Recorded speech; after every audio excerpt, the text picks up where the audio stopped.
All right, and joining me in studio now is Honorable Moses Kuria, former CS for Public Service. Thank you so much for making time for us, Waziri. The window for cabinet secretaries' appointments is quickly closing, except for the gender docket. How are you handling being left out? Well, I'm a football fan, and in a football game, it is a manager who has got, the sole discretion to determine who is in the team. You get substituted, sometimes before halftime, sometimes at halftime, sometimes as the game nears the end. What you do is you take your place. Sometimes you take your place, at the bench, sometimes, at the stands. Yeah. And I'm taking it that way. Did the manager ever tell you why you're taking your place at the bench? Did the manager ever tell you why you're taking your place at the stands? No, he didn't. And I don't think he's obligated to. Why do you think you've been relegated? Well, the manager is a very well-articulated person whom you can invite to this studio. Why do you think? I asked you. I don't think. You don't know why you were left out? I don't know. I don't think. I don't want to waste my time there. I don't want to waste my mental resources, trying to do some guesswork, especially for things which I think, are the sole discretion of the appointing authority. Does it bother you, though? It doesn't bother me, because what would bother me, Trevor, is if I felt that my consciousness, that there's something I would have done within my two dockets. Remember, I served in two dockets, one of them for 11 months and the other one for 10 months. If I felt that there's something I couldn't do that I have done that I did, but at a time when I have left with my head high, I consider myself to have had a very checkered, career within the two dockets. That sort of gives me some relief, knowing that, and especially, let me go to my first ministry, that if you look at the work that I did at the Ministry of Trade, Investment, Trade and Industry, it's a question of time before everybody starts seeing the work. It's well documented, it is out there. And the most important thing, it's like a growing pregnancy. At some point, you cannot hide it, So because very soon, my work will become palpable and visible, to this nation.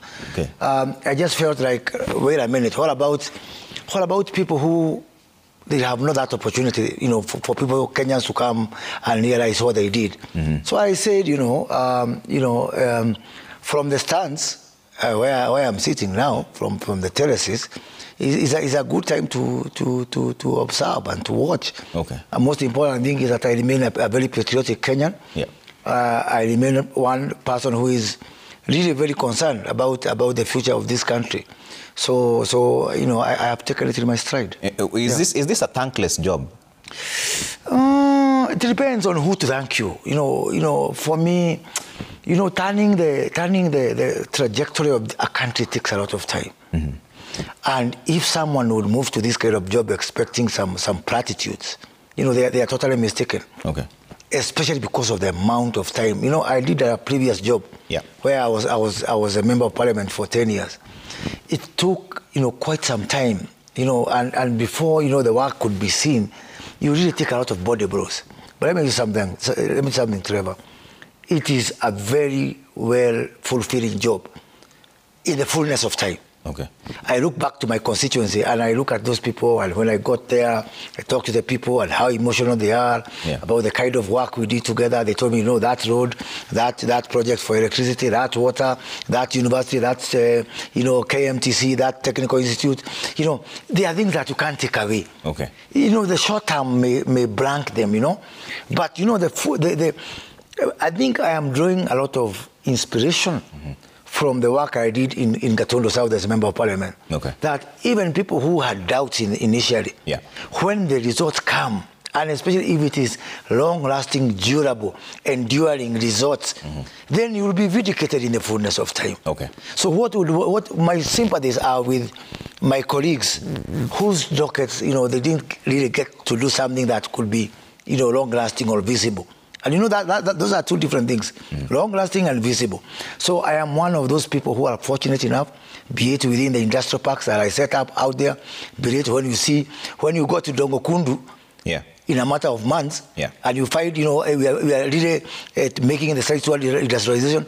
You do the same in Naivasha. You go to our EPZs. Right. When I go to Nasewa in Busia or in Sagana, in Kirinyaga, or in Mackenzie, in Muranga. Yeah. So those things will come to be. Okay. And with all the industrial parks across this country. Yeah. So in the fullness of time, I know that I'll be vindicated. And for that reason, I know that my reward with the people of Kenya, and most certainly with God, is a deferred promise. Okay. Yeah. We'll get